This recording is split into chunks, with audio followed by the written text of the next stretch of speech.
डिज़नीलैंड जो हैं ये दुनिया में 6 डिज़नीलैंड जो हैं वो मौजूद हैं। यानी कि सबसे पहले डिज़नीलैंड रिज़ॉर्ट है, वाल्ट डिज़नी वर्ल्ड रिज़ॉर्ट है, टोक्यो डिज़नी रिज़ॉर्ट है, डिज़नीलैंड पेरिस में है, हांगकांग डिज़नीलैंड रिज़ॉर्ट है और शंघाई डिज़नी रिज़ॉर्ट है।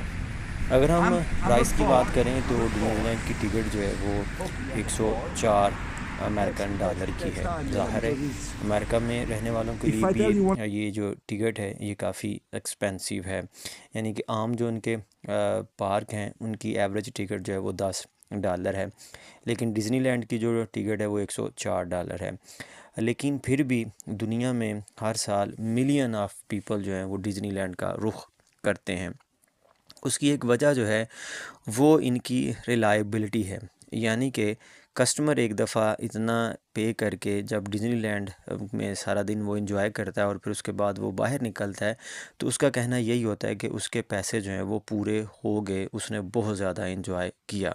और यही डिज़नीलैंड के बिज़नेस का एक मेन पॉइंट है कि जो उसका कस्टमर है वो फुली सेटिस्फाई है, उसको लगता है कि उसने हाईली पे किया है, लेकिन बदले में जो उसने एक्साइटमेंट गेन की है वो इससे ज़्यादा की थी।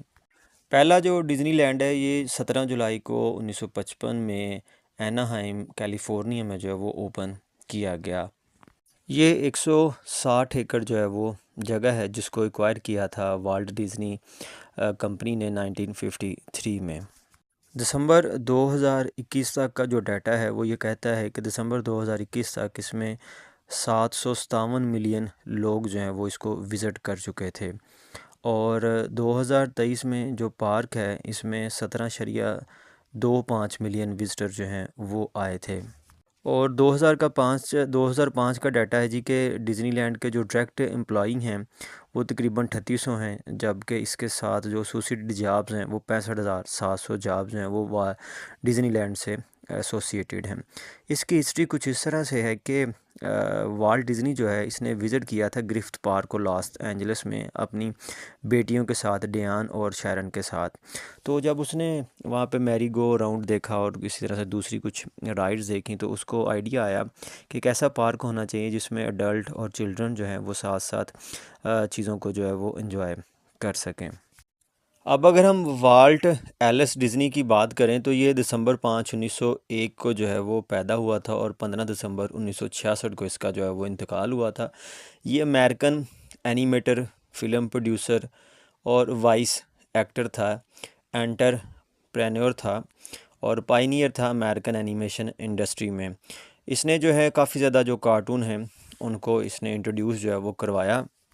इसके फेमस जो कार्टून करैक्टर हैं उसमें मिकी माउस जो है वो सबसे फेमस रहा है।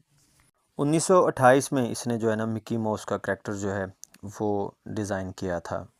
लेकिन इसको शोहरत जो है वो snow white and his 7 dwarf जो कार्टून है उससे जो है वो मिली। और इसी वीक जो है डिज़नीलैंड पेरिस ने जो है वो इंस्टाग्राम पे पिक्चर शेयर की हैं। वो वहाँ पे फ्रोज़न जो फ़िल्म है उसका थीम लैंड जो है वो बना रहे हैं। और जैसे ही पेरिस में जो है वो लियोन में जो है वो बर्फ़बारी शुरू हुई सीज़न की पहली, तो जो अंडर कंस्ट्रक्शन जो है ये फ्रोज़न का थीम लैंड पार्क है डिज़नीलैंड में, वहाँ पे भी जो है पहली बर्फ़बारी हुई और उसकी जो है ना उन्होंने पिक्चर शेयर की। ये 2026 में जो है इसको ओपन किया जाएगा। ये एक 2 बिलियन जो यूरो है उसका ये एक्सपेंशन प्लान था वाल्ट डिज़नी जो पार्क है उसमें ये फ्रोज़न वर्ल्ड जो है वो ऐड करने का उसका ये बजट था। और इसमें उन्होंने एल्सा आइस पैलेस जो है वो भी शामिल किया। इसी तरह से उसकी जो नॉर्थ साइड की स्नो कवर्ड माउंटेन है वो उन्होंने बनाई हैं।